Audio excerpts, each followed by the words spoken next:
बहुत बहुत स्वागत है आप सभी का पेट की क्लास में।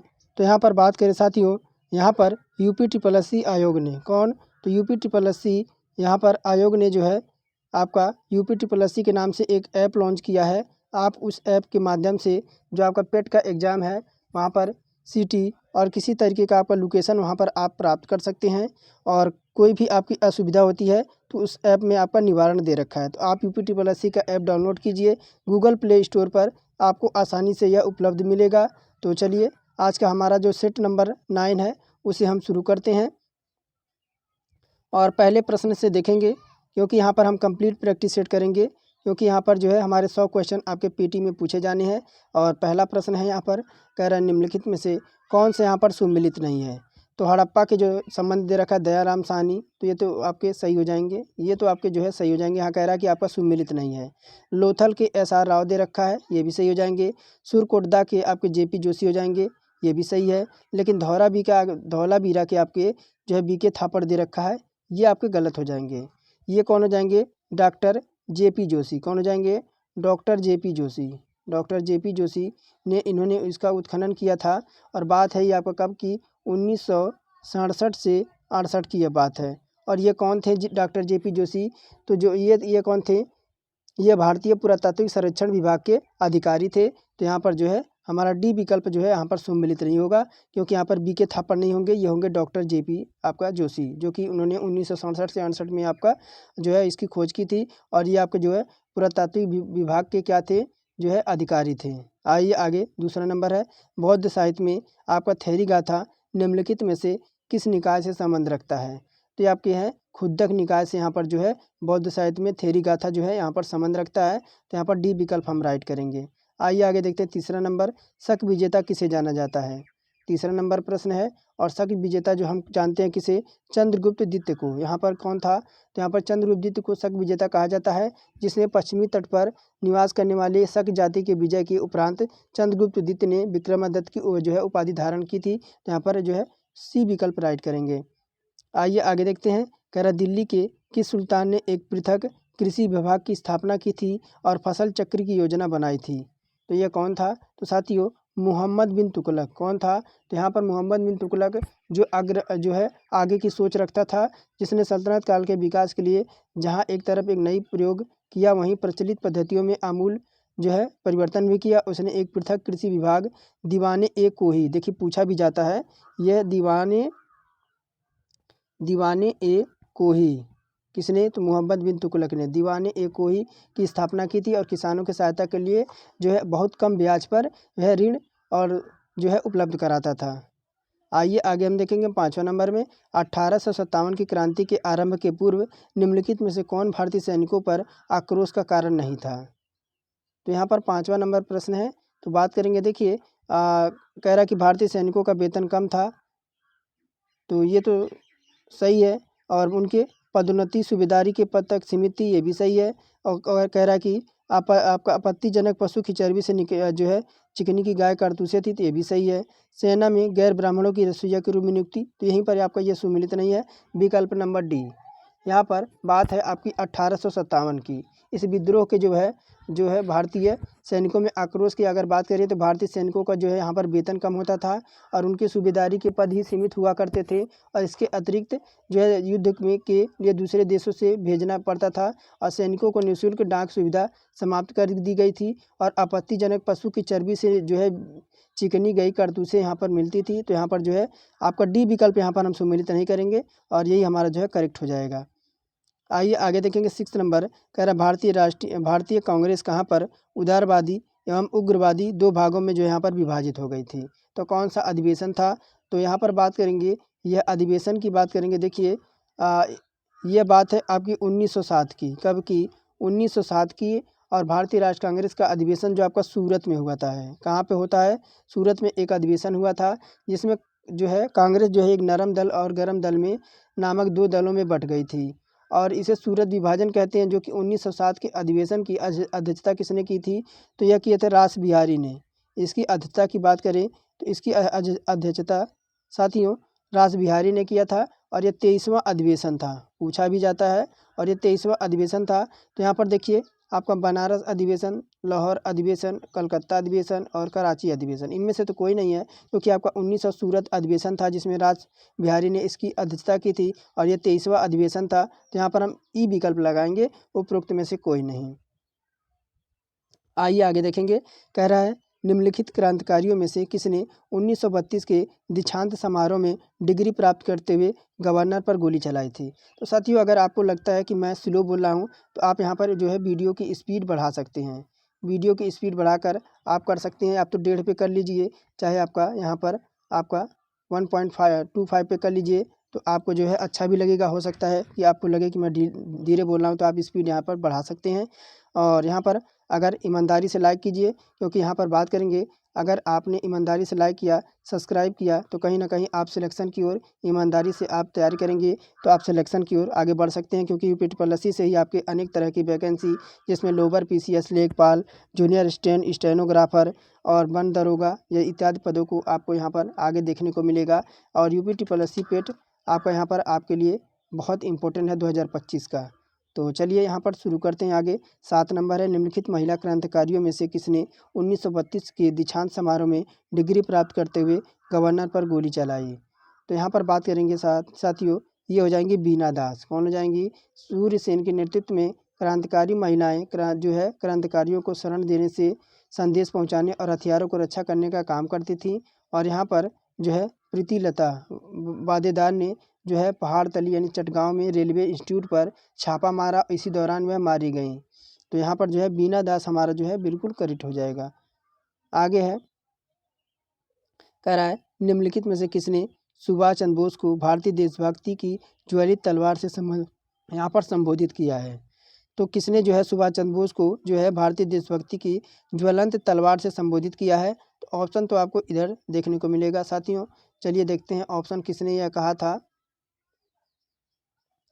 तो यहाँ पर देखिए 5 ऑप्शन आपके पास है। तो यह किसने कहा था? तो ये थी सरोजिनी नायडू। किसने कहा था? सरोजिनी नायडू ने यह संबोधित करते हुए कहा कि सुभाष चंद्र बोस जो है देशभक्ति के ज्वलंत तलवार नामक संबोधन से इन्होंने जो है संबोधित किया था। आइए आगे है, चंपारण कृषि जांच समिति का सदस्य निम्नलिखित में से कौन नहीं था? तो 9 नंबर है। तो यहाँ पर बात करेंगे कौन थे? एफजी आपके सलाई थे, डॉक्टर जेबी रीड थे, लेकिन अनुग्रह नारायण यहाँ पर नहीं थे। कौन नहीं थे? अनुग्रह नारायण।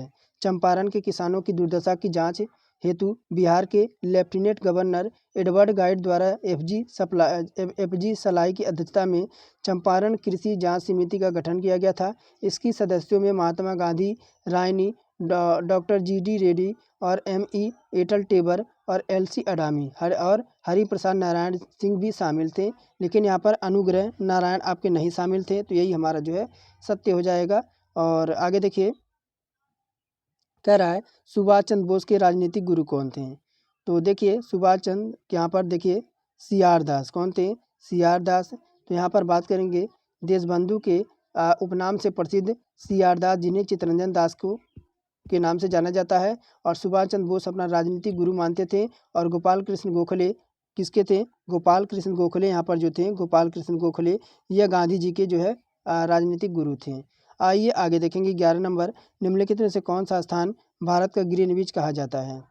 तो साथियों, यह स्थान तो देखिए ना ही रोहतक होगा ना ही अवंती होगा, ये हो जाएगा उज्जैन। कौन हो जाएगा? प्राचीन काल से ही उज्जैन के समय की गणना के लिए केंद्रीय संदर्भ बिंदु के रूप में जाना जाता है, इसलिए उज्जैन को भारत का जो है ग्रीनविच यहाँ पर कहा जाता है। तो Ujjain is the right answer. आइए आगे देखते हैं। कह रहा है निम्नलिखित वक्तव्यों पर आपको विचार करना है। यहाँ पर कह रहा है कि देखिए यहाँ पर क्या कह रहा है, कह रहा भारत की जलवायु पर मानसून का प्रभुत्व है। कारण कह रहा है मानसूनी स्थायी पवन है। तो सही उत्तर का चयन करते हुए कूट से कीजिए। 12 नंबर प्रश्न है आपका। तो यहाँ पर देखिए कह रहा कि भारत की जलवायु पर मानसून का प्रभुत्व है। तो कहीं ना कहीं ये तो सही कह रहा है। ऑप्शन ए यहाँ पर जो है कथन तो सही कह रहा है, लेकिन मानसून अस्थायी पवन है यहाँ पर गलत कह रहा है। क्या कह रहा है? कि भारत की जलवायु पर मानसून का प्रभुत्व है। मानसूनी स्थायी पवन जो है यह गृह पवन नहीं है, इसकी जो है ऋतुगत परिवर्तन होता रहता है। और मानसून में जो है ऐसी जलवायु से ऋतु के अनुसार पवनों की दिशा में उत्कर्ण होता रहता है। तो यहाँ पर हम लगाएंगे, देखिए ए सही है परंतु आपका आर गलत है, ए सही है परंतु आर गलत है, तो यहाँ पर जो है ऑप्शन नंबर सी विकल्प हम राइट करेंगे। आइए आगे देखेंगे आपका 13 नंबर, कह रहा किसी जगह की स्थानीय समय यानी लोकल टाइम अगर 6 बजे सुबह बजे हैं, जबकि ग्रीनविच में मीन टाइम जो आपके जीएमटी यानी 3 बजे हैं, तो उसी उसी जगह की देशांतर रेखा यानी लॉन्गिट्यूड क्या होगी। 13 नंबर प्रश्न है।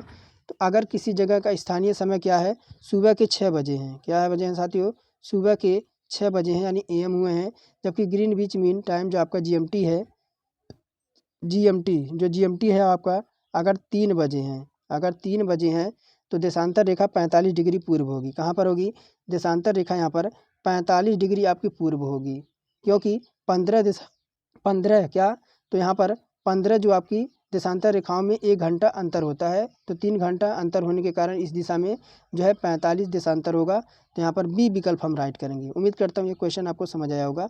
आगे देखिए, कह रहा है निम्नलिखित में से कौन सा यहाँ पर युग्म जो है सुमिलित नहीं है। तो देखिए आपका हंगोहा दे रखा है, हंगोहा का संबंध आपका चाइना से दे रखा है, तो ये तो हमारा सही हो जाएगा। आगे देखिए लीना जो दे रखा है, लीना का संबंध रूस से दे रखा है, ये भी सही हो जाएगा। मिकांग का जो आपका दे रखा है लुआस और कंबोडिया, सही यहाँ पर दे रखा है, युग में सुमेलित नहीं है। तो कह रहा है यहाँ पर देखिए आगे, तो यहाँ पर लीना का जो है आपका रूस से दे रखा है, मिकांग का आपका देखिए, मिकांग का यहाँ पर लुआस और कंबोडिया दे रखा है, ये भी सही है। और डार्लिंग का आपका ऑस्ट्रेलिया दे रखा है, ये भी सही है। लेकिन यहाँ पर अगर होना चाहिए, कह रहा है अगर देखिए यहाँ पर अगर नहीं देना, ये कौन सा कह रहा है कि युग कौन से युग में सुमिलित है, तो यहाँ पर देखिए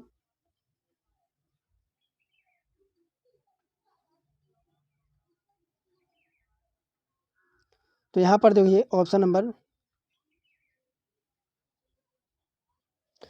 तो यहाँ पर बात करेंगे आपके, तो देखिए यहाँ पर सभी सुमिलित हो जाएंगे, क्योंकि आपका होकांगो चीन, लीना का रूस, मिकांग का लुआस एवं कंबोडिया, डार्लिंग का ऑस्ट्रेलिया, ये सभी आपके हो जाएंगे। आगे बढ़ते हैं 15 नंबर प्रश्न, और यहाँ पर कह रहा है निम्नलिखित में से कौन सा सदाबहार वन पाया जाता है। निम्नलिखित में से कहाँ सदाबहार वन पाया जाता है 15 नंबर में, तो ये आपका पाया जाता है पश्चिमी घाट में। कहाँ पर, आपका सदाबहार वनों का विस्तार पश्चिमी घाट की पश्चिमी ढाल पर उत्तर पूर्व क्षेत्र की पहाड़ियों और अंडमान निकोबार द्वीप समूह के 200 मीटर से अधिक आपकी यहाँ पर वर्षा आपकी होती है, तो पश्चिमी घाट हमारा राइट आंसर हो जाएगा। आइए आगे देखते हैं 16 नंबर, कह रहा है कि निम्नलिखित अधिकारों में से कौन सा अधिकार अनुच्छेद आपके 19 के फर्स्ट के डी को अनुच्छेद 21 से मिलाकर पढ़ने पर प्राप्त होती है। 16 नंबर प्रश्न है कि आपका हो जाएगा विदेश यात्रा का अधिकार, कौन सा, यहाँ पर अनुच्छेद आपका 19 का फर्स्ट का जो डी के अनुच्छेद 21 से मिलाकर पढ़ने पर जो है विदेश में पढ़ना, विदेशों में जो आपकी पढ़ने पर विदेशी यात्रा का अधिकार प्राप्त होता है, तो यहाँ पर ए विकल्प हम राइट करेंगे। आइए आगे देखेंगे, आगे कह रहा है वर्तमान में किस नीति निदेशक सिद्धांत को मूल अधिकारों पर प्राथमिकता प्राप्त है।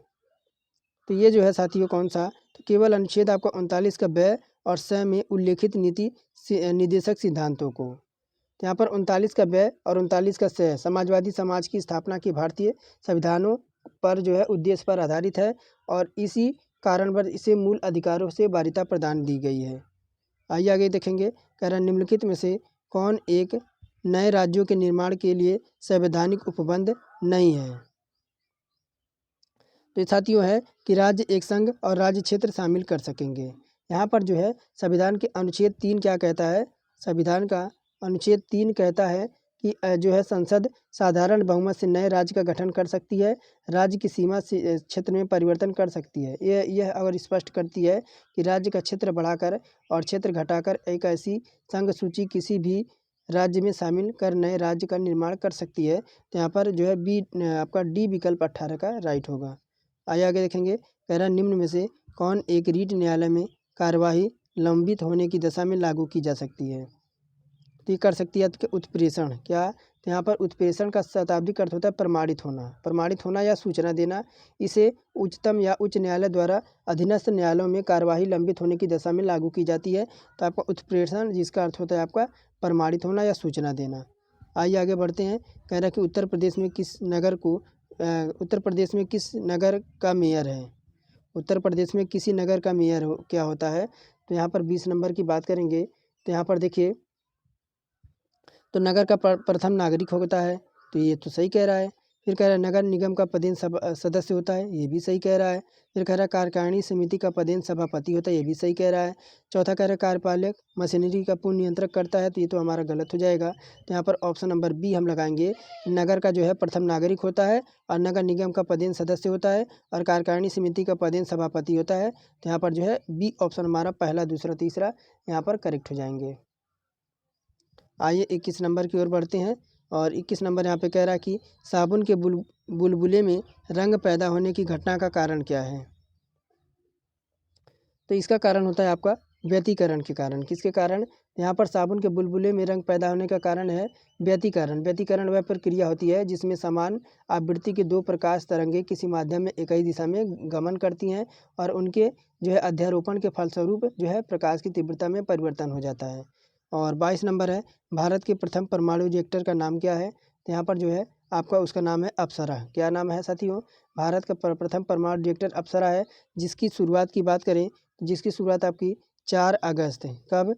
4 अगस्त आपकी 1956 में किया गया था और इसे भाभा परमाणु अनुसंधान केंद्र द्वारा ब्रिटेन के जो है सहयोग से बनाया गया था। आगे बढ़ेंगे, आपका 23 नंबर।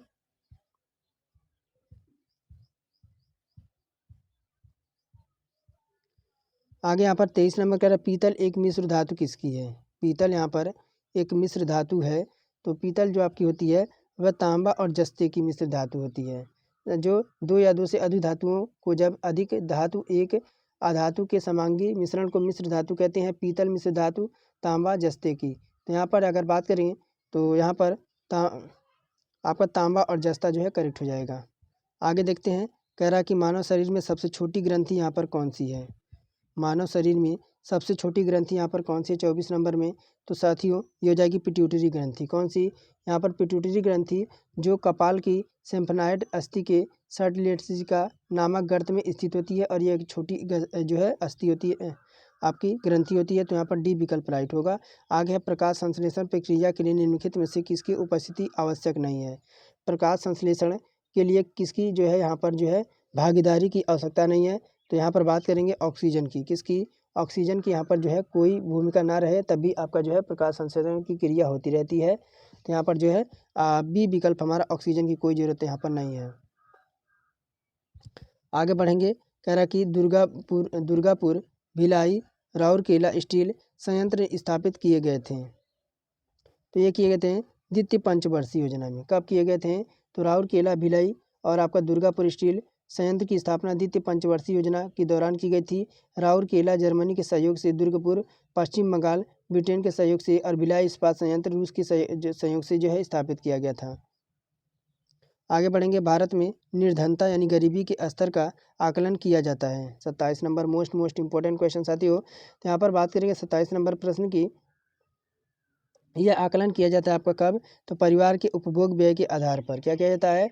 जीवन निर्वाह के लिए आवश्यक बुनियादी आवश्यकताओं की पूर्ति के लिए आवश्यक न्यूनतम आय को गरीबी रेखा के कहा जाता है। विश्व बैंक द्वारा इसे 1.9 डॉलर प्रति व्यक्ति दिन निर्धारित किया गया है और इस सुरेश तेंदुलकर समिति के सिफारिश के अनुसार ग्रामीण जो है 27 रुपया प्रतिदिन और शहरी में 33 रुपया प्रतिदिन आय व्यय अगर करता है तो गरीबी रेखा से नीचे जो है माना जाता है। अगर बात करें 27 रुपये जो आपका है ये आपका गांव से संबंध रखता है 27 रुपया, और 33 रुपया जो आपका है ये शहरी से संबंध। अगर इससे नीचे किसी का आय व्यय होता है तो उसे गरीब जो है माना जाएगा। तो यहाँ पर सी विकल्प हम राइट करेंगे और ये सचिन तेंदुलकर समिति के सिफारिशों के आधार पर आपका जो है यह व्याख्या है। और लोकप्रिय बालिका बचत योजना सुकन्या समृद्धि योजना के तहत वर्तमान में आवश्यक न्यूनतम वार्षिक राशि जमा कितनी है। तो यहाँ पर सुकन्या समृद्धि योजना की शुरुआत आपकी कब हुई थी? तो 22 जनवरी। कब? 22 जनवरी आपकी 2015 में आपकी हुई थी और प्रधानमंत्री श्री नरेंद्र मोदी द्वारा हरियाणा के पानीपत में किया गया था। और इस योजना के तहत खाते में एक वित्तीय वर्ष में न्यूनतम आपकी 250 रुपये, कितनी? न्यूनतम 250 रुपये, पहले आपका 1000 रुपये, अधिकतम 1.5 लाख का निवेश किया जा सकता है। तो यहाँ पर देखिए किसी में तो आपका दे नहीं रखा है, तो यहाँ पर किसी में नहीं, तो ऑप्शन नंबर ई लगाएंगे, उपरोक्त में से कोई नहीं। आगे बढ़ेंगे, कह रहा भारत में मूल्य वर्धित कर किस वर्ष में लगाया गया था। तो ये लगाया था आपका सन 2005 में। वैल्यू एडेड टैक्स यानी वैट, वैल्यू एडेड टैक्स। आगे है बाजार अर्थव्यवस्था, वह होती है जो बाजार अर्थव्यवस्था वो होती है जो सरकारी नियंत्रण से मुक्त हो। क्या हो? तो बाजारी अर्थव्यवस्था वो होती है जिसमें किसी वस्तु का मूल्य निर्धारण बाजार शक्ति और मांग की पूर्ति द्वारा होती है। और पूंजीबाजी अर्थव्यवस्था को बाजार अर्थव्यवस्था कह सकते हैं। तो यहाँ पर जो है बी विकल्प हम राइट करेंगे। आइए 31 नंबर की ओर बढ़ते हैं। कह रहा कि रठवा जो डैश डैश राज्य की निवासी है जो होली यानी रंगों का त्यौहार के अवसर पर रठवा नृत्य करते हैं। तो रठवा नृत्य आपका कहाँ पर होता है? तो ऑप्शन देखते हैं। रठवा नृत्य आपका, तो यहाँ पर बात करेंगे आपका रठवा नृत्य आपका गुजरात में किया जाता है। कहाँ पर? यह गुजरात में किया जाता है और होली के रंगों के अवसर पर यह आपका रठवा नृत्य किया जाता है। कह रहा कि अंतर्राष्ट्रीय ओजोन दिवस कब मनाया जाता है? 32 नंबर है। तो हर साल बात करेंगे 16 सितंबर को। कब? 16 सितंबर को हर साल ओजोन दिवस मनाया जाता है। तो यहाँ पर देखिए 16 अगस्त तो दे नहीं रखा है, तो यहाँ पर जो है 16 सितंबर नहीं दे रखा है, तो हम ई विकल्प लगाएंगे, उपरोक्त में से कोई नहीं। आगे है एशियन गेम्स में भारत ने पहली बार फुटबॉल को स्वर्ण पदक किस वर्ष जीता था? तो ये जीता था 1951 में। कब? एशियन गेम्स में भारत ने पहली बार 1951 में फुटबॉल का स्वर्ण पदक जीता और यह खेल का पहली 1951 में नई दिल्ली में आयोजित किया गया था। कहाँ पर? यह न्यू दिल्ली में आयोजित किया गया था। आगे है ICAR भारत में कृषि और अनुसंधान के समन्वय के लिए एक स्वायत्त निकाय। ICAR का पूर्ण रूप क्या होता है? तो इसका पूर्ण रूप है Indian council of agricultural research. Option number B यहाँ पर राइट होगा। और इसकी स्थापना की बात करें साथियों, इसकी स्थापना हुई थी 16 जुलाई। कब हुई थी? इसकी स्थापना 16 जुलाई 1929 को हुई थी। बढ़ेंगे 35 नंबर प्रश्न की ओर। और यहाँ पर कह रहा है कि निम्नलिखित में से पॉपुलर चैम्बर किसे कहा जाता है? तो यहाँ पर इसे किसे कहा जाता है? तो लोकसभा को यहाँ पर कहा जाता है। लोकसभा को आपका पॉपुलर चैम्बर भी कहा जाता है, क्योंकि लोकसभा सार्वभौमिक व्यस्क मताधिकार के आधार पर लोगों द्वारा प्रत्यक्ष रूप से निर्वाचित प्रतिनिधि से गठित होती है। मैकमोहन रेखा भारत के विविध सीमा को निम्न में से किस देश से अलग करती है? तो मैकमोहन रेखा जो यहाँ पर करती है वह चीन को आपके भारत से अलग करती है। कौन? तो भारत चीन के मध्य स्थित है। और रेड क्लिफ रेखा जो है आपकी, रेड क्लिफ रेखा वह आपके रेड क्लिफ है। कौन सी? रेड क्लिफ यहाँ पर जो है भारत और पाकिस्तान के बीच। डूरंड रेखा जो आपका है भारत और अफगानिस्तान के बीच। पाक जलडमरू भारत और श्रीलंका के बीच। तो यहाँ पर आपको इतना फैक्ट याद रखना है। आगे देखेंगे न्यूजीलैंड की यहाँ पर राजधानी क्या है, यह पूछी जा रही है। तो न्यूजीलैंड की राजधानी आपकी हो जाएगी क्या? आपका वेलिंगटन हो जाएगा। कौन सा? वेलिंगटन हो जाएगा। और यहाँ पर ब्रुसेल्स क्या हो जाएगा? ब्रुसेल्स दे रखा है, तो ब्रुसेल्स जो आपका हो जाएगा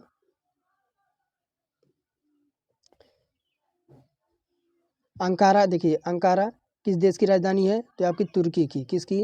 अंकारा यहाँ पर तुर्की की राजधानी है। और यहाँ आपका देखिए कैनबरा कहाँ की है? कैनबरा ऑस्ट्रेलिया की। कहाँ की साथियों? कैनबरा आपकी ऑस्ट्रेलिया की राजधानी है। और आपका यहाँ पर दे रखा है क्या? वेलिंगटन आपका न्यूजीलैंड का। आइए आगे बढ़ेंगे। कह रहा है कि राज्य विधान परिषद की संरचना के संबंध में निम्नलिखित कथन में कौन सा कथन यहाँ पर सत्य है? तो 38 नंबर प्रश्न है। तो यहाँ पर बात करेंगे आपका, कह रहा परिषद के सदस्यों की अधिकतम संख्या विधानसभा की कुल संख्या के 1/3 की निर्धारित करती है। तो ये तो सही कह रहा है। कह रहा परिषद की न्यूनतम शक्ति 40 निर्धारित की गई है। तो ऑप्शन नंबर बी भी सही कह रहा है। फिर कह रहा है कि परिषद के सदस्यों की कुल संख्या में 5/6 सदस्य अप्रत्यक्ष रूप से निर्वाचित होते हैं और 1/6 सदस्य मनोनीत होते हैं। तो ये भी सही कह रहा है, ऑप्शन नंबर सी। और डी कह रहा है कि राज्यपाल द्वारा किए गए आपके मनोनयन यानी मनोनीत सदस्यों का न्यायालय में चुनौती दी जा सकती है। तो यही पर हमारा जो है सरासर गलत कर रहा है। तो यहाँ पर हो जाएगा ऑप्शन नंबर ए, बी, सी, जो कि आपका सी ऑप्शन में है। सी विकल्प यहाँ पर राइट होता है।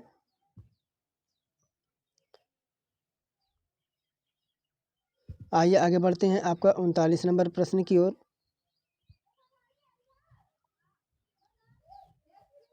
कह रहा राष्ट्रपति द्वारा राज्यसभा में कितने सदस्यों को नामित किया जाता है? राष्ट्रपति द्वारा राज्यसभा में कितने सदस्यों को यहाँ पर नामित किया जाता है 39 नंबर में। तो टोटल बात करेंगे 12 कितना। अब बात करेंगे यहाँ पर जो राष्ट्रपति का अनुच्छेद 80 क्या कहता है। राष्ट्रपति का जो अनुच्छेद 80 कहता है कि राज्यसभा में 12 ऐसे व्यक्तियों को मनोनीत करने का अधिकार प्राप्त करता है जो साहित्य, कला, विज्ञान और समाज सेवा के क्षेत्र में विशेष ज्ञान अनुभव रखते हैं। तो यहाँ पर जो है हम 12 सदस्य आपके हो जाएंगे। ऑप्शन नंबर आपका सी विकल्प। कह रहा कि डैश डैश मंदिर एलोरा और महाराष्ट्र में स्थित एक प्राचीन हिंदू मंदिर है जो चट्टानों को काटकर बनाए गए सबसे बड़े मंदिरों में से एक है। तो ये जो आपका हो जाएगा कैलाश मंदिर। कौन सा? कैलाश मंदिर जो है दुनिया में सबसे बड़ा एकेश्वर मंदिर है जो एलोरा की गुफाओं महाराष्ट्र में स्थित है। इसका निर्माण जो आपका हुआ था 8वीं शताब्दी में राष्ट्रकूट राजा कृष्ण प्रथम ने करवाया था। अब यहाँ पर देखिए कह रहा है कि अनुपात आपका दे रखा है और 5:6 और 7:5 और 6:4 को आरोही क्रम में आपको लिखना है यहाँ पर। तो यहाँ पर आप देखिए एक आप क्या कर सकते हैं, जैसे आपका 5/6 आपका कितना दे रखा है, 5/3 दे रखा है। तो आप इसे जो है भाग भी से सॉल्व कर सकते हैं। तो यहाँ पर देखिए भाग जाएगा नहीं, आपका 3 एकम 3 और फिर दशमलव भाग जाएगा नहीं, दशमलव लगाएंगे, ये आपको हो जाएगा 6.67 हो जाएगा। उसके बाद आपका है 7 आपका यहाँ पर 5 है, 7/5 है। तो यहाँ पर एक बार जाएगा तो ये हो जाएगा 1 पॉइंट आपका 4 हो जाएगा। फिर आपका कितना है 6/4 है, 6/4 है। तो देखिए एक बार में जाएगा 1 पॉइंट कितना हो जाएगा आपका 5 हो जाएगा, 1.5 हो जाएगा। तो यहाँ पर अगर हम आपका अवरोही क्रम की बात करें तो 5/3 क्या हो जाएगा, 5/3, 6/4 और 7/5। ऑप्शन नंबर ये आपका आरोही क्रम में दे रखा है, ऑप्शन नंबर सी। अब यहाँ पर देखिए सरल करने को कह रहा है 8 का स्क्वायर और गुणे 3 का स्क्वायर अंडर रूट में आपका 64 और अंडर रूट में आपका 81 है। तो यहाँ पर बहुत इजी क्वेश्चन आपका ये दे रखा है। तो यहाँ पर बात करेंगे जैसे कि आपका 8 का स्क्वायर दे रखा है इंटू आपका 3 का क्यूब यहाँ पर दे रखा है। और फिर आप जानते ही हैं कि जैसे आपका जैसे यहाँ पर 64 है, इसको हम 2 पार्ट में तोड़ देंगे। जैसे यहाँ पर इसे 2 पार्ट में तोड़ देंगे तो 8 गुणे आपका 8×8 64 हो जाएगा, ये भी टूट जाएगा। फिर आप देखिए फिर आपका जैसे आपका यहाँ पर 81 दे रखा है, 81 दे रखा है, 3 त्रिका 9 और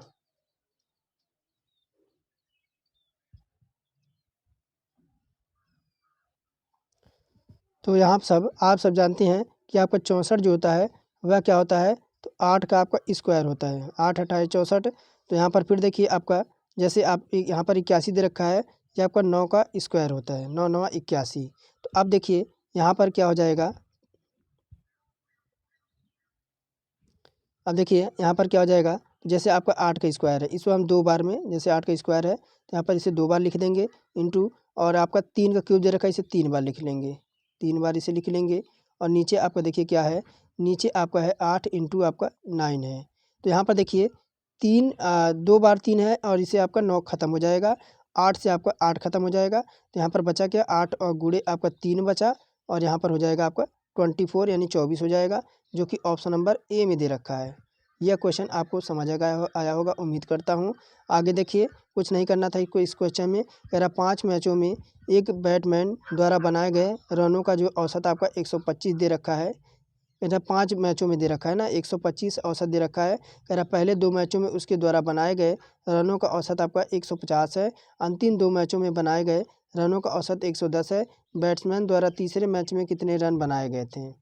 तो उसने जो है बैट्समैन ने 5 मैच खेले हैं और उनका जो दे रखा है देखिए, जैसे 5 मैचों में उसने बनाया है कितना, थोड़ा सा मैं इसे छोटा कर दूं।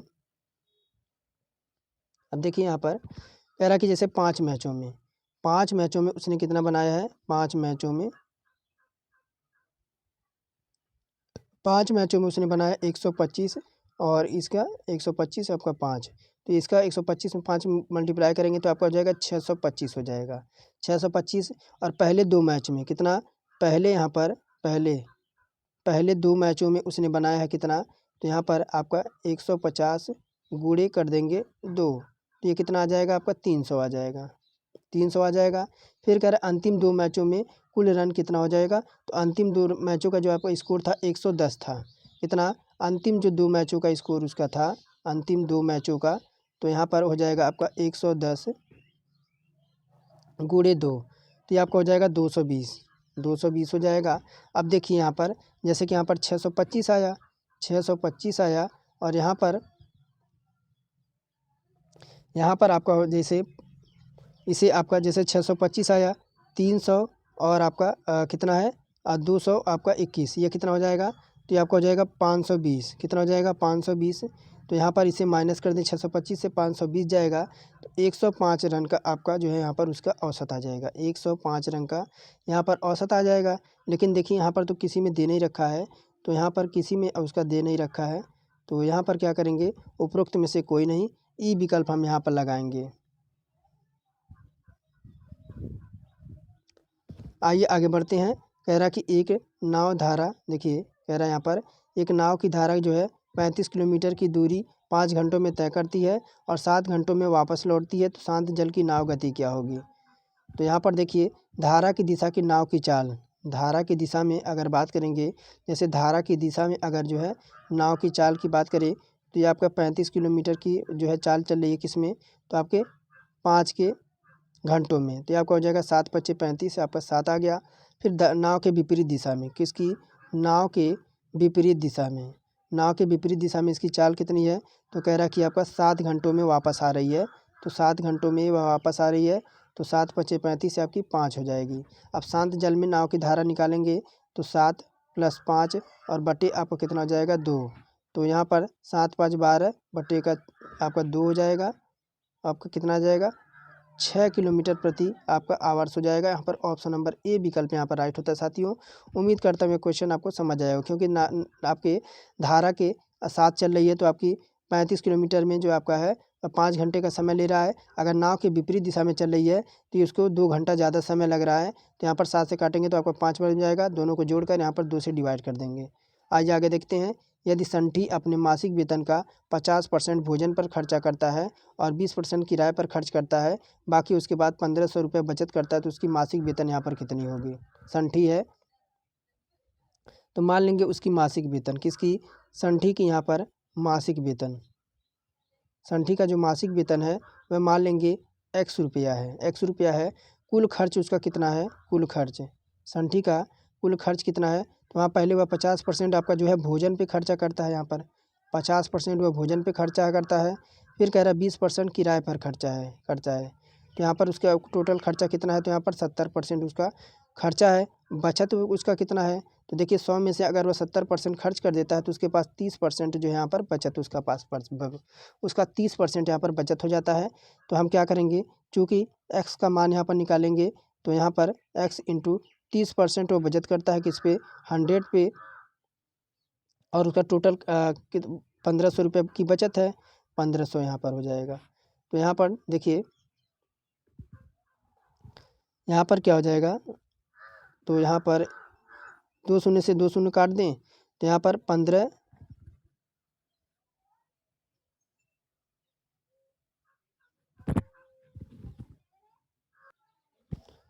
तो यहाँ पर देखिए जैसे कि आपका x का हम 30% यहाँ पर निकालेंगे, तो यहाँ पर देखिए 1 शून्य से यहाँ पर 1 शून्य कट जाएगा, तो यहाँ पर क्या हो जाएगा, देखिए ये हो जाएगा आपका x × 3 और अपॉन में यहाँ पर आपका कट जाएगा, तो ये आपका हो जाएगा 10, और इधर आपका हो जाएगा कितना, इधर आपका हो जाएगा 150। तो यहाँ पर देखिए आपका 1 शून्य यहाँ पर जाके जुड़ जाएगा, तो यहाँ पर आपका कितना आ जाएगा, तो यहाँ पर देखिए जैसे कि 30% निकालेंगे, तो यहाँ पर 1 शून्य से 1 शून्य काट देंगे, तो x बराबर क्या हो जाएगा 3 अपॉन में आपका 10 हो जाएगा, और इधर आपका हो जाएगा 1500। अब देखिए इधर जैसे एक जीरो इसमें ऐड हो जाएगा, एक जीरो ऐड हो जाएगा, तो यहाँ x बराबर 3, 1 मिनट, इधर आपके ऐड हो जाएगा, तो यहाँ पर हो जाएगा 3x बराबर आपका 1500, आपका एक जीरो ऐड हो जाएगा, तो आपका हो जाएगा 15,000, 15,000। तो यहाँ पर काट देंगे 3 से, 3 पचे 15, तो आपका कितना आ जाएगा, x का मान यहाँ पर 5,000 आ जाएगा, 5,000 आ जाएगा। लेकिन यहाँ पर देखिए कहीं आपका 5,000 तो दिख नहीं रहा है, कहीं आपका 5,000 तो दिख नहीं रहा है, तो ऑप्शन नंबर ई लगाएंगे, आपका उपरोक्त में से कोई नहीं। तो यहाँ पर क्या करना है, जैसे उसका मासिक वेतन हम x मान लेंगे, और कुल आपका जो है उसका खर्चा जैसे 50% वह भोजन पर और 20% वह किराए पर खर्चा करता है, तो 70% उसका टोटल खर्चा यहाँ पर हो जाता है। और बचत अगर 70% वो खर्चा कर देता है तो 30% उसके पास बचता है। अब x का हम 30% निकालेंगे तो यहाँ पर एक जीरो से एक जीरो काट देंगे, 3/10 हो जाएगा और इधर आपका 1500 है, तो 10 का गुणा इधर जाके हो जाएगा तो आपका 15,000 हो जाएगा। और यहाँ पर 3 से काट देंगे, 3 पच्चे 15 यानी 5,000 उसका जो है टोटल अभी उसकी जो है मासिक कुल मासिक वेतन आपका उसका 5,000 रुपया है। तो यहाँ पर जो है ऑप्शन नंबर किसी में नहीं तो ऑप्शन ई लगाएंगे, उपरोक्त में से कोई नहीं। आगे देखते हैं, यहाँ पर ट्रैक्टर को आपका 14 लिखा जाता है, ट्रॉली को फिर आपका 14 लिखा जाता है, तो इसको स्कूटर को कैसे लिखा जाएगा। अब जैसे आप जानते हैं ट्रैक्टर में, अब देखिए ट्रैक्टर में आपके कितने अक्षर हैं, तो 1 2 3 4 5 6 7। अब 7 हैं ट्रैक्टर में, तो इसको 7 से उसका 2 गुना कर देंगे तो आपका 14 आ जाएगा। उसी प्रकार देखिए ट्रॉली में 1 2 3 4 5 6 7, ट्रॉली में भी 7 अक्षर है, इसे 2 गुना कर देंगे तो आपका 14 आ जाएगा। अब इसमें देखते हैं 1 2 3 4 5 6 7, इसमें भी 7 अक्षर है, इसे भी 2 गुना कर देंगे तो आपका 14 आ जाएगा। उम्मीद करता हूँ ये क्वेश्चन आपको समझ आया होगा। आगे हम बढ़ेंगे आपका 49 नंबर की ओर। कह रहा है यहाँ पर असंगत विकल्प का यहाँ पर आपको चुनाव करना, दिए गए विकल्पों में से असंगत को आपको चुनना है। तो यहाँ पर अगर हम बी से डी तक जाएँ तो हमें जो है +2 करना पड़ेगा। कितना करना है? +2 करना पड़ेगा। सी से ई तक जाएँ तो हमें +2 करना पड़ेगा। और यहाँ पर ई से जी तक जाएँ तो हमें +2 करना पड़ेगा। एम एन, तो यहाँ पर एम एन इसमें +1 करना पड़ेगा, यही आपका असंगत है, ऑप्शन नंबर डी। अब देखिए यहाँ पर यदि 17 जनवरी 2004 को यहाँ पर शनिवार था तो 10 अप्रैल 2013 को सप्ताह का कौन सा दिन होगा। आप सभी आप जानते हैं कि 17 जनवरी 2024 को यहाँ पर शनिवार बता रहा है और यहाँ पर 10 अप्रैल 2013 को कौन सा दिन यहाँ पर होगा। अब देखिए यहाँ पर 17 जनवरी से 10 अप्रैल तक कब, तो 17 जनवरी से यहाँ पर आपका 17 जनवरी से 10 अप्रैल तक हम जो है विषम दिनों की संख्या निकाल लेंगे। तो विषम दिनों की संख्या निकाल लेंगे तो जैसे आप जानते हैं 14 प्लस आपका, देखिए अगर आपने जो है यहाँ पर कैलेंडर पढ़ा है तो यहाँ पर देखिए आप जानते हैं विषम दिनों की संख्या निकालेंगे तो 17 जनवरी से आपका 10 अप्रैल तक, तो यहाँ पर 17 जनवरी में आपका 14 इसमें बचेगा, प्लस आपका फरवरी में आपका 28 दिन होता है, प्लस आपका मार्च में 31 दिन होता है, प्लस आपका जो है यहाँ पर 10 अप्रैल तक का कह रहा है तो 10 अप्रैल तक का ले लेंगे। और टोटल जो हमारा सप्ताह में 7 दिन होता है, 7 से डिवाइड कर देंगे। तो यहाँ पर बात करेंगे टोटल जो आपका इसमें बचेगा 6 आपका दिन बचेगा, क्योंकि आपका यहाँ पर होता क्या है 3 लीप ईयर और 6 आपका साधारण वर्ष। तो यहाँ पर आपका कुल विषम दिनों की संख्या आपकी कितनी आ जाएगी, यहाँ पर 6 आ जाएगी। और फिर कह रहा है आपका 3 लीप ईयर कह रहा है, 3 लीप ईयर, उसके बाद 6 आपका साधारण वर्ष हो जाएगा। तो यहाँ पर आपका 3 लीप ईयर तो 6 साधारण वर्ष, तो आपका हो जाएगा 3 गुणे आपका 2 प्लस आपका 6 आपका यहाँ पर साधारण वर्ष हो जाएगा। तो 6 5 आपका ये 11 हो जाएगा, कितना 3 दूना 6 और 5 आपका 11 हो जाएगा। और 11 में आपका 7 से डिवाइड करेंगे, आपका 4 विषम दिन बचेगा। बस आपको क्या करना है, जैसे शनिवार था, शनिवार संडे मंडे और थर्सडे आपका वेडनेसडे यानी बुधवार आपका आ जाएगा। तो बुधवार ऑप्शन नंबर डी में है, ऑप्शन नंबर डी यहाँ पर राइट हो जाएगा। आइए आगे देखते हैं, यहाँ पर संबंध से संबंधित है। एक फ़ोटो की ओर इशारा करते हुए जॉन ने कहा कि वह मेरी माँ की बहन के, यानी इसकी माँ की बहन यानी उसकी मौसी हो गई, पति के यानी इसके मौसा के इकलौती नातिन है, यानी इसके मौसी की इकलौती नातिन है, यानी इसके बेटे का क्या है, लड़की है। इस फोटो वाली व्यक्ति का जान से क्या संबंध हो जाएगा, तो आप जानते ही हैं फोटो वाली जो क्या होती है इसकी भतीजी या भांजी लग सकती है। तो ऑप्शन नंबर डी विकल्प यहाँ पर राइट करेंगे। आइए आगे देखते हैं, कह रहा कथन निष्कर्ष से क्वेश्चन है, कह रहा कि यहाँ पर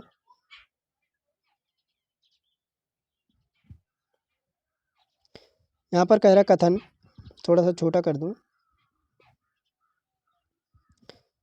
कथन कह रहा है कि यहाँ पर सभी काले बोर्ड हैं, सभी बोर्ड यहाँ पर देखिए, सभी बोर्ड यहाँ पर क्या है, सभी बोर्ड काले हैं, सभी बोर्ड यहाँ पर क्या है साथियों, तो काले हैं, सभी बोर्ड यहाँ पर क्या हैं, तो काले हैं। फिर कह रहे सभी काले सफ़ेद हैं, सभी काले यहाँ पर क्या हैं, तो सफ़ेद हैं यानी आपके वाइट हैं। फिर कह रहा है यहाँ पर निष्कर्ष, कोई भी सफ़ेद आपका काले नहीं है। तो देखिए पॉजिटिव में नेगेटिव हमारा नहीं चलता, गलत हो जाएगा। सभी काले बोर्ड हैं, तो सभी काले यहाँ पर है और बोर्ड आपका अंदर है। तो यहाँ पर देखिए बाहर की तरफ जाने पर कुछ का फार्मूला हमारा सही होता है, लेकिन आप सही कह रहा है तो आपका गलत हो जाएगा। सभी सफ़ेद काले हैं, तो सफ़ेद यहाँ पर है और काले आपका अंदर है, तो ये भी आपका गलत हो जाएगा। फिर कह रहा है सभी बोर्ड आपके सफ़ेद हैं, तो बोर्ड आपका अंदर है, सफ़ेद बाहर है, तो बिल्कुल सही कह रहा है। तो केवल आपका चौथा यानी ऑप्शन नंबर सी, केवल आपका चौथा यहाँ पर राइट होगा, ऑप्शन नंबर सी। उम्मीद करता हूँ ये सब क्वेश्चन आपको समझ आए होंगे। अब देखिए, अब हम हिंदी अनुवाद देखेंगे। कंपैरिजन, आपको पैसेज को पढ़ना है और उसके आंसर को यहाँ पर देना है। तो मैं इसे थोड़ा सा पढ़ूंगा, फिर उसके बाद हिंदी अनुवाद करूंगा। कह रहा the children bear to be drive in, यानी बच्चों को एक विशेष आनंद के रूप में यहाँ पर कह रहा the children bear to be drive in as a special treat on the sands of Jagborough. आपका जगुबार जो है Nicholas was not be the party, he was आपका disgrace only that morning to had refuse to in is the wholesome bread and milk on the seemingly, यानी बच्चों के एक विशेष आनंद के रूप में जगबारो जो था वह उनको रेत पर ले जाना चाहता था। निकोलस को इस पार्टी में शामिल नहीं किया गया क्योंकि वह दंडित था। उसे सुबह अपना अपना पौष्टिक ब्रेड और दूध खाने से मना कर दिया गया था। वह तर्क यह था कि उसमें मेढक था। बड़े समझदार और अनुभवी लोग, उसकी चाची ने उससे कहा कि ब्रेड और दूध में किसी भी तरह का मेढक नहीं हो सकता है और जो है उसे बकवास नहीं करनी चाहिए, लेकिन निकोलस फिर भी लगातार बोलता रहा और उसे कथित मेढक के जो है रंग रूप और धब्बा का विस्तार वर्णन करता रहा। फिर कह रहा कि आगे milk and that we not be nonsense continued nevertheless to talk the seemed complete the nonsense described with much detail and coloration and milking and alleged frog।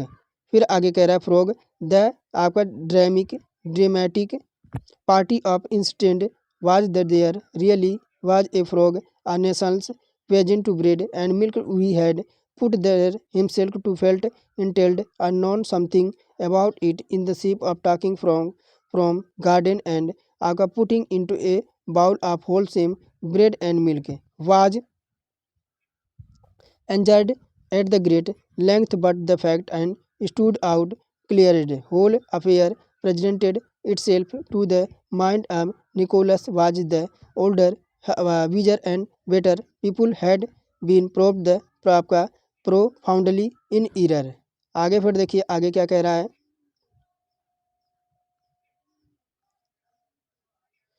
आगे कह रहा है कि matter about which the expected expressed to utmost assurance you said the couldn't possibly I frog in the my bread and milk there are frog in my bread and milk respected with the in आपके instances of skilled जो है skilled traction who does not shift from favorable around, यानी इसके मतलब है कहने का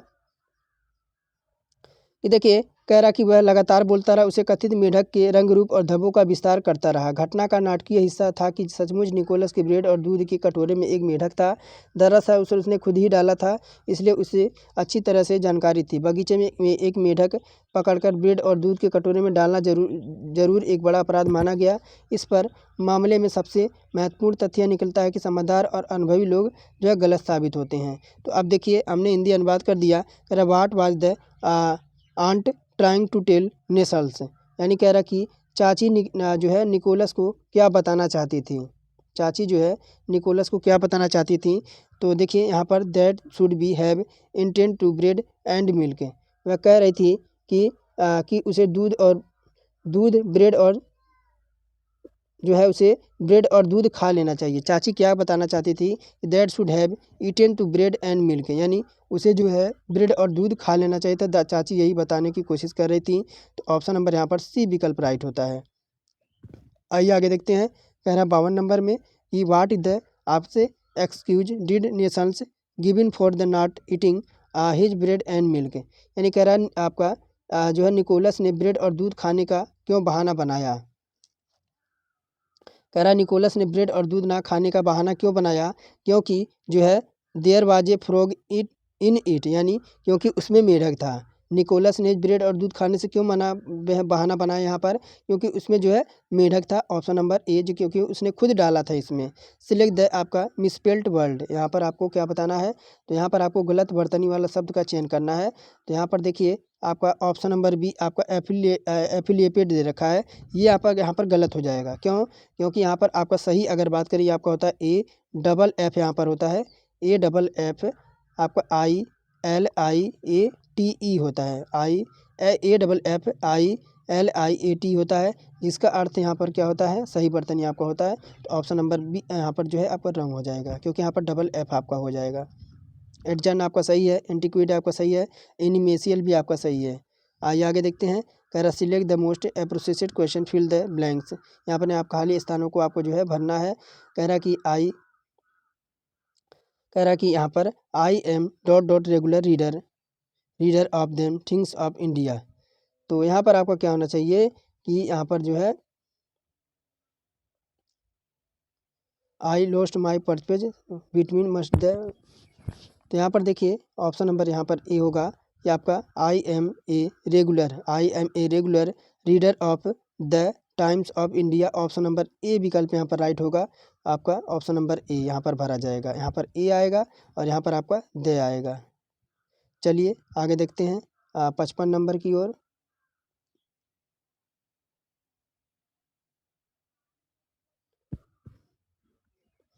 कह रहा है कि यहाँ पर आपको फिलिंग ब्लैंक्स करना है। कहना आई लॉस्ट माई पर्पज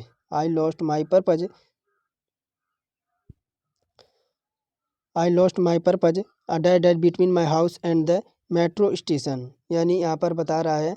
तो यहाँ पर लगाना है आपको आई लॉस्ट माई पर्पज समवेयर। यहाँ पर क्या हो जाएगा, समवेयर। ऑप्शन नंबर ए हो जाएगा I lost my purpose somewhere between my house and the metro station. Option number A filling blanks में आपको यहाँ पर लगाना है। आगे आइए देखते हैं आपका मंत्रोन्मद का यहाँ पर सही संधि विच्छेद आपको यहाँ पर बताना है।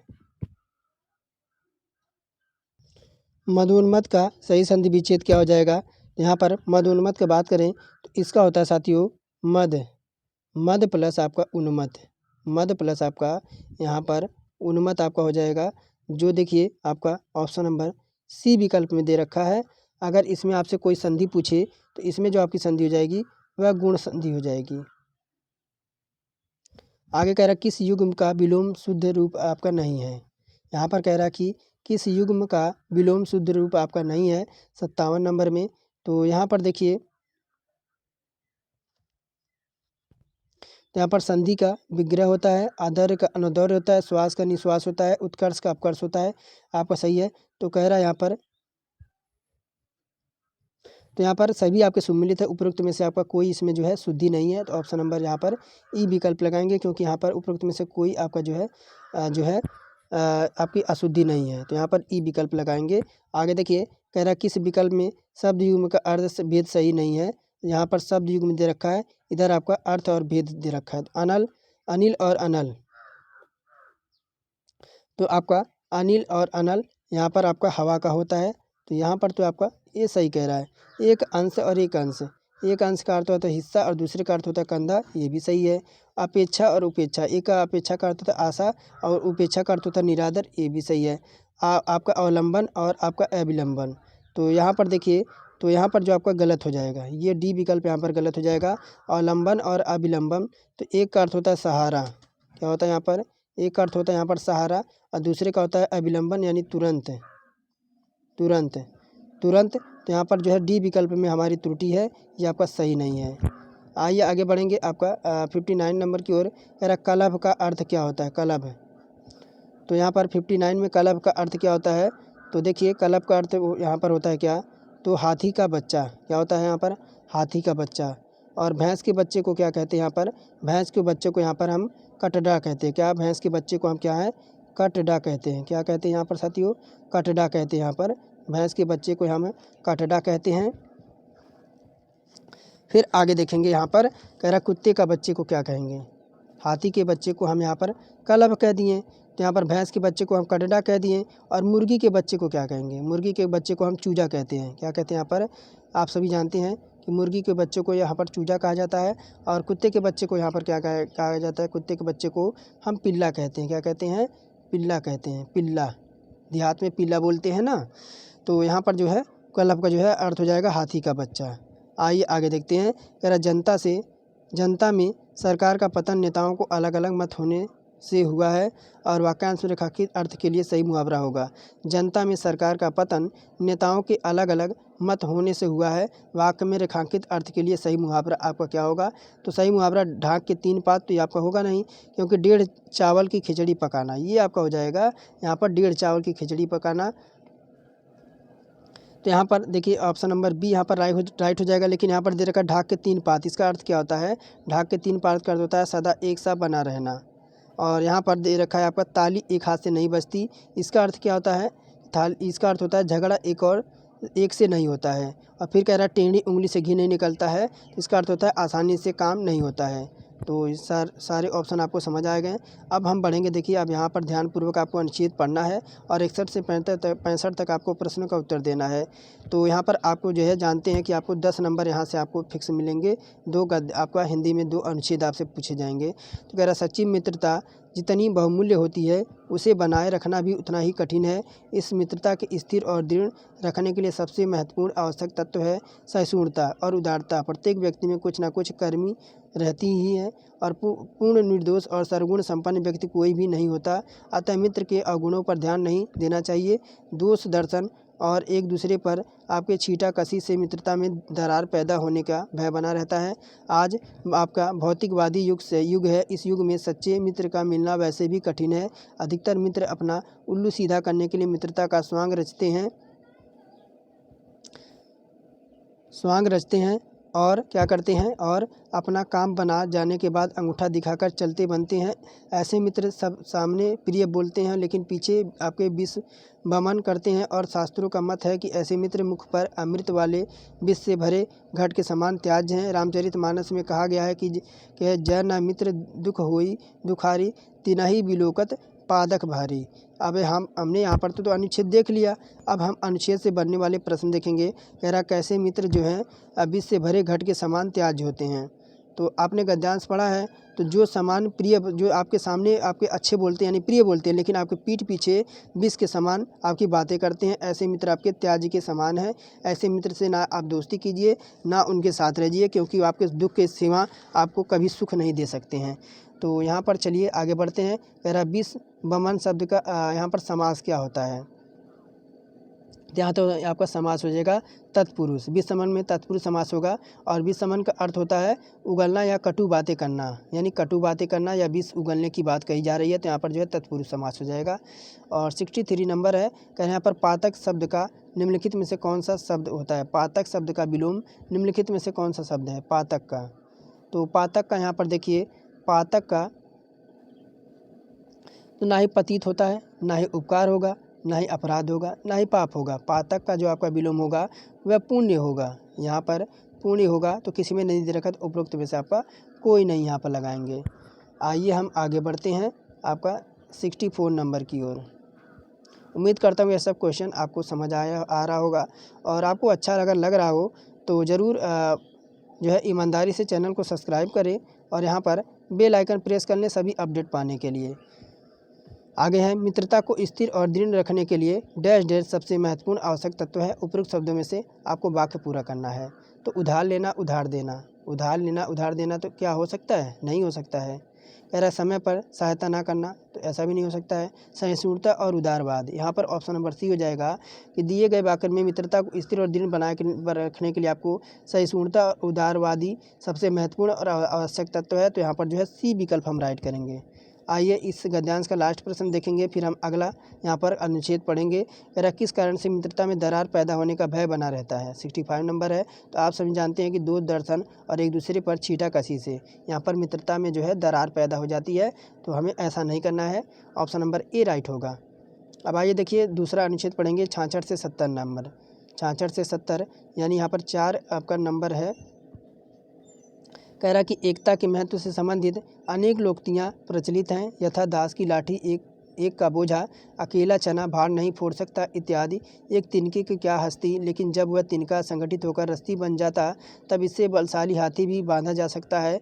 एक ईंट का क्या बिसात, लेकिन जब यह ईंट मिलकर दीवार बन जाती है तब उसे तोड़ना मुश्किल हो जाता है।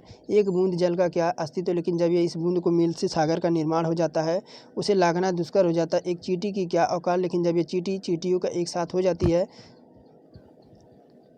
हो जाती है तब यह अपने से बड़े आकार के जीवों को चट कर सकती है। एकता के महत्व से संबंधित एक किसान और उसके बच्चे की और लकड़ी के टुकड़ों का कथा प्रचलित है। लकड़ी के टुकड़े जब अलग अलग रहते हैं तब बच्चे द्वारा वह आसानी से तोड़े जा सकते हैं, परंतु वही टुकड़े जब संगठित होकर आपके गट्ठर बन जाते हैं तब बच्चे तोड़ नहीं पाते। इसी दृष्टांतों के से स्पष्ट एकता में ही बल है। तो अब यहाँ पर कह रहा कि जब चींटियाँ एक साथ हो जाती हैं तो डैश डैश वाक्य को पूरा करना है आपको। तो जब चींटियाँ एक साथ हो जाती हैं तो अपने से बड़े आकार के जीव को जो है चट कर सकती हैं। इसे हमको पूरा कर दिए तो ऑप्शन नंबर बी राइट होगा। आइए आगे है, अकेला चना भार नहीं फोड़ सकता, लोकोक्ति का यहाँ पर अर्थ क्या निकलेगा? तो यहाँ पर हो जाएगा अकेला व्यक्ति कुछ नहीं कर सकता, ऑप्शन नंबर सी यहाँ पर राइट हो जाएगा। आइए आगे देखिए, और यहाँ पर कह रहा कि इस गद्यांश का उपयुक्त शीर्षक आपको लिखना है। यहाँ पर तो आपने गद्यांश तो पढ़ा है, तो उपयुक्त शीर्षक आपका हो जाएगा संगठन में जो है शक्ति है, एकता में यानी शक्ति है।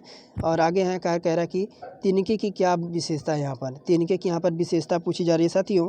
तो तिनके की विशेषता की क्या है, तो जो कि जब तिनका संगठित होकर रस्सी बन जाता है तब इससे बलशाली हाथी भी बांध सकते हैं। तो यहाँ पर डी विकल्प हम राइट कर देंगे। और आगे है हमारा 70 नंबर कि बूंदों के मेल से क्या बनता है। बूंद बूंद से घड़ा बनता है और बूंदों के मेल से जो है सागर का निर्माण होता है, जिसे नागना जो है बहुत कठिन हो जाता है। अब आइए अभी देखिए, ग्राफ सोल्व करने से पहले हम करंट अफेयर सोल्व करेंगे, क्योंकि ग्राफ में टाइम लगता है। करंट अफेयर थोड़ा सा देख लेंगे 2 मिनट में, फिर हम जो है ग्राफ जो है सोल्व करेंगे। आइए हम ग्राफ यहाँ पर देखते हैं। आपका करंट अफेयर पहला यहाँ पर सरली बोचवे राष्ट्रमंडल के जो है 7वें महासचिव के रूप के पदभार ग्रहण किया है। यह किस देश से संबंधित है? क्या कह रहा है साथियों? तो यहाँ पे कह रहा है कि आपके सारली बाजवे की बात कर रहा है। कह रहा है यहाँ पर कि सारली बाजवे राष्ट्रमंडल के 7वें महासचिव के रूप में पदभार ग्रहण किया है। यह किस देश से संबंध रखते हैं? तो ये साथियों घाना के, कहाँ से? अफ्रीका देश के ये निवासी हैं। अफ्रीका देश के यह निवासी हैं। अफ्रीका देश के निवासी हैं। सारली बाजवे ने 1 अप्रैल आपका 2025 को यह राष्ट्रमंडल के 7वें महासचिव के रूप में पदभार ग्रहण किए हैं। आगे यहाँ पर कह रहा है हाल ही में 34वें सरस्वती सम्मान 2024 से किसे सम्मानित किया गया है? तो ये साथियों थे साधु आपके भद्रेश दास। कौन से? साधु भद्रेश दास यहाँ पर जो है 2024 में 34वें सरस्वती सम्मान के लिए चुने गए हैं, और उन्हें सम्मान उनकी पुस्तक आपके स्वामी नारायण सिद्धांत यानी जो संस्कृत में लिखी गई है इसके सम्मान में दिया गया है। आइए आगे देखेंगे। आपका कह रहा है यहाँ पर कि हाल ही में किस अंतरिक्ष एजेंसी ने पृथ्वी के ध्रुवों से होकर जाने वाला पहला मिशन यानी फ्रेम 2 आपका जो है सफलतापूर्वक लॉन्च किया है? 93 नंबर है। तो ये साथियों लॉन्च किया किसने? स्पेस एक्स ने। कब? तो ये बात है आपकी 31 मार्च की और आपकी 2025 को पृथ्वी के ध्रुवों से होकर जाने वाला मानव मिशन फ्रेम 2 लॉन्च किया गया। इस मिशन का उद्देश्य मानव अंतरिक्ष अनुसंधान को आगे बढ़ाना है। आगे है प्रधानमंत्री नरेंद्र मोदी ने कहाँ पर 6वें बिस्मिटक जो है शिखर सम्मेलन में भाग लिया है? तो हो जाएगा बैंकॉक में। कहाँ पर? 6वें बिस्मिटिक शिखर सम्मेलन अप्रैल 3 और 4 को। कब हुआ था? अप्रैल 3 और 4 को हुआ था थाईलैंड की राजधानी बिकलैंग में, जिसमें भारत के प्रधानमंत्री ने भाग लिया था। और इस सम्मेलन में थीम क्या थी? समृद्ध, लचीला और खुला बिस्मिटक। आगे है कि 95 नंबर कह रहा है कि अप्रैल 2025 में किस बैंक द्वारा वित्त पोषित कार्यक्रम इस्माइल शुरू किया गया है? तो ये थे अप्रैल, ये आपके एशियाई विश्व बैंक के द्वारा। किसे? अप्रैल 2025 में एशियाई विश्व बैंक द्वारा, विकास बैंक द्वारा वित्त पोषित कार्यक्रम इस्माइल शुरू किया गया था। इस कार्यक्रम का जो उद्देश्य था कि भारत में जो है आपके लॉजिस्टिक्स बुनियादी ढांचे में सुधार करना और इसे वैश्विक मानकों के रूप में बनाना। आगे है यहाँ पर अप्रैल में ब्रिक्स पर्यावरण मंत्रियों की बैठक कहाँ पर हुई? तो यह हुई आपकी ब्राज़ील में। कब हुई है? तो यह बात है आपकी 4 अप्रैल 2025 की। और इसमें ब्राज़ील में 11वीं कौन सी 11वीं ब्रिक्स पर्यावरण मंत्रियों के लिए बैठक में भाग लिया गया। इस बैठक में आपके ब्रिक्स देशों ने जलवायु वित्त के लिए 1.3 ट्रिलियन डॉलर जुटाने का आह्वान किया है। 97 नंबर है, टाटा ट्रस्ट द्वारा जारी चौथा इंडियन जस्टिस रिपोर्ट 2025 में बड़े और मध्यम आकार के राज्यों में श्रेष्ठ प्रदर्शनकर्ता किसका प्रथम स्थान है। तो ये हैं साथियों कर्नाटक। कौन है, तो यहाँ पर टाटा ट्रस्ट द्वारा जारी जो है चौथी इंडियन जस्टिस रिपोर्ट के अनुसार बड़े और मध्यम आकार के राज्यों में श्रेष्ठ प्रदर्शन करने वाले राज्यों में जो आपका प्रथम स्थान पे कर्नाटक है और द्वितीय स्थान पर क्या है, तो आपका आंध्र प्रदेश है। इसे दूसरा स्थान मिला है और कर्नाटक को पहला स्थान मिला है। आइए आगे देखेंगे। कह रहा अप्रैल में पंचायती राज मंत्रालय द्वारा पहली बार पंचायत आपका एडवांसमेंट इंडेक्स के बेस लाइन रिपोर्ट में प्रथम स्थान पर कौन सा राज्य है, तो ये है आपका गुजरात। कब है, बात आपकी है 9 अप्रैल की, 9 अप्रैल 2025 की बात है। और ये जो आपकी है पंचायती राज मंत्रालय ने वित्त वर्ष 2022 और 23 के लिए पहली बार पंचायत एडवांसमेंट इंडेक्स के बेसलाइन रिपोर्ट में प्रथम स्थान पर गुजरात है। आगे बढ़ेंगे। कह रहा कि हाल ही में अनंत नगर योजना 2025 का शुभारंभ किस राज्य ने किया है, तो ये राज्य है आपका अपना उत्तर प्रदेश। बात है आपकी 4 अप्रैल 2025 की। और मुख्यमंत्री योगी आदित्यनाथ ने उत्तर प्रदेश की राजधानी लखनऊ के विकास प्राधिकरण यानी एलडीए यानी विकास प्राधिकरण जो है अंतर लेखन योजना का शुभारंभ किया और इसमें 1.5 लाख लोगों को जो है सुविधा मिल सके। लास्ट प्रश्न है, उसके बाद हम यहाँ पर ग्राफ देखेंगे। कह रहा हाल ही में किस मंत्रालय द्वारा आपका वाइब्रेंट विलेज प्रोग्राम जो है दूसरे चरण को मंजूरी दी गई है, तो ये जो आपका है गृह मंत्रालय द्वारा। बात है आपकी 4 अप्रैल 2025 की, 4 अप्रैल 2025 की मंत्रिमंडल प्राइवेट विलेज प्रोग्राम को दूसरे चरण की मंजूरी दी। इसका उद्देश्य अंतर्राष्ट्रीय सीमाओं पर चयनित गांवों को समग्र विकास करना था।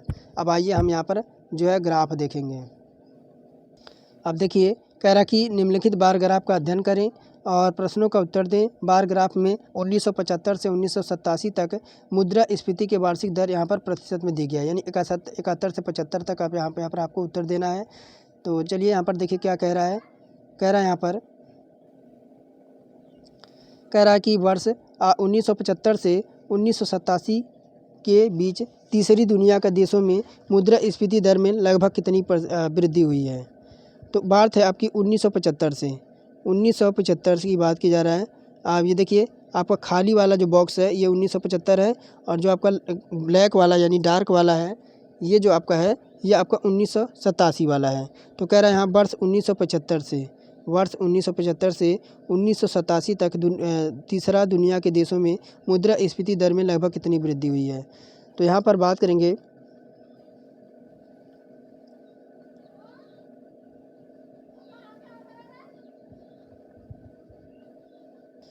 देखिए, एक बार हम क्वेश्चन दोबारा रिपीट करेंगे। कह रहा है कि वर्ष 1975 से 1987 के बीच तीसरी दुनिया का देशों में मुद्रास्फीति की दर यानी तीसरी यानी थर्ड वर्ल्ड यहाँ पर दे रखा है। जैसे आपका तीसरी दुनिया में वृद्धि के देखेंगे तो आपका 36 दशमलव कितना है यहाँ पर जो है आपका देखिए 1987 में आपका कितना है, तो आपका 1987 की बात करेंगे। 1987 में कितना है, तो आपका 36.2 है, 36.2 है। और बात करेंगे आपका जैसे वर्ष आपका खाली बॉक्स में 1975 की, 1975 में यह कितना है, तो आपका यहाँ पर देख पा रहे होंगे आपका 26.6 है, 26.6 है। अब इनका जो है अंतर ले लेंगे, इनका अंतर ले लेंगे तो यहाँ पर अंतर आ जाएगा 9.6 आ जाएगा, 9.6 आएगा। अब कह रहा है इनका हम जो है वृद्धि निकालेंगे, यहाँ पर वृद्धि निकालेंगे तो वृद्धि हो जाएगा 9.6 इंटू आपका 100 हो जाएगा। अपॉन में कह किससे रहा था, तो आपका यहाँ पर देखिए कह रहा था आपका थर्ड वाले से कह रहा था, यानी यहाँ पर कह रहा था कि आपका 1987 से, तो 26.6 आपका नीचे आ जाएगा। अब यहाँ पर देखिए 2 जीरो से तो आपका यहाँ पर ये ख़त्म हो जाएगा, तो यहाँ पर आपका कटेगा कितना, तो आपका 36% में आपका हो जाएगा ऑप्शन नंबर डी। इसे काट पीटेंगे तो 36% आपका आ जाएगा, ऑप्शन नंबर डी यहाँ पर राइट हो जाएगा। कह रहा मुद्रास्फीति के परिवर्तन की न्यूनतम दर इनमें से कहाँ पर है,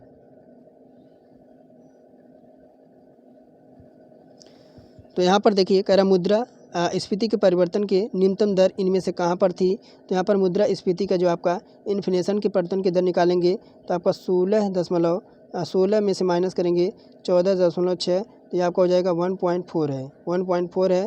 तो यहाँ पर सी विकल्प लाएगी जो कि आपके विश्व बैंक में है। तो विश्व बैंक का हम देखेंगे, विश्व बैंक का तो यहाँ पर देखिए वर्ल्ड का विश्व बैंक 1.4 है। तो यहाँ पर विश्व बैंक का जैसे आपका 16 है, इतना है, यहाँ पर 16 है और 14 पॉइंट आपका 6 है, तो इसे माइनस कर देंगे तो आपका 1.4 आ जाएगा जो कि आपका विश्व बैंक का यानी वर्ल्ड का है। तो यहाँ पर देखिए विश्व बैंक यानी यहाँ पर क्या हो जाएगा, तो विश्व बैंक में तो 72 में ऑप्शन नंबर यहाँ पर सी विकल्प राइट होगा। और आगे फिर यहाँ कह रहा है कि विकसित देशों के आंकड़े की तुलना संयुक्त राज्य अमेरिका के आंकड़े की करने पर निष्कर्ष निकाला जा सकता है। तो यहाँ पर बात करेंगे जैसे विश्व बैंक में 1975 से 1987 तक देखेंगे तो 11.8 हैं प्लस आपके 14.2 हैं, तो ये आपके हो जाएंगे 26.0 यहाँ पर हो जाएंगे। और फिर मुद्रा स्फीति में अगर अमेरिका में निकालेंगे 1975 से आपका 1987 तक, तो ये आपका हो जाएगा 10.3 प्लस आपके 12.7, इनको ऐड करेंगे तो आपका हो जाएगा 23.0 हो जाएगा।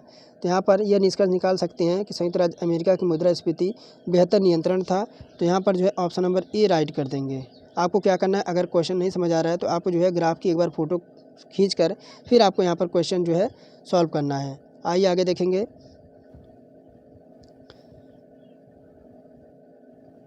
कह रहा कि वर्ष 1987 में विश्व की तुलना में तीसरी दुनिया का देशों में मुद्रास्फीति की दर लगभग कितनी भी बढ़ोतरी हुई है। 74 नंबर की बात करेंगे तो बात है 1987 में विश्व तीसरी दुनिया के देशों में जो मुद्रास्फीति में कितनी वृद्धि हुई है। तो आप जानते हैं कि 36.2 था 1987 में, और ये आपका 16 की वृद्धि हुई है जो कि आपका 16 इसमें से माइनस कर देंगे तो यहाँ पर आ जाएगा 20.2 आ जाएगा। तो यहाँ पर आर्थिक वृद्धि निकालेंगे तो हो जाएगा 20.2 बटे आपका 16 इंटू कर देंगे 100 कर देंगे तो यहाँ पर आपका कितना आ जाएगा। तो यहाँ पर वृद्धि आपकी कितनी आ जाएगी, तो ये आपका हो जाएगा 126.25% बराबर आपका 126 हो जाएगा। 126 यहाँ पर ऑप्शन नंबर बी यहाँ पर राइट हो जाएगा। आगे है वर्ष 1975 और 1987 की तीसरी दुनिया यूएसए और यूके के बीच मुद्रास्फीति की दर पे अनुपात कितनी है।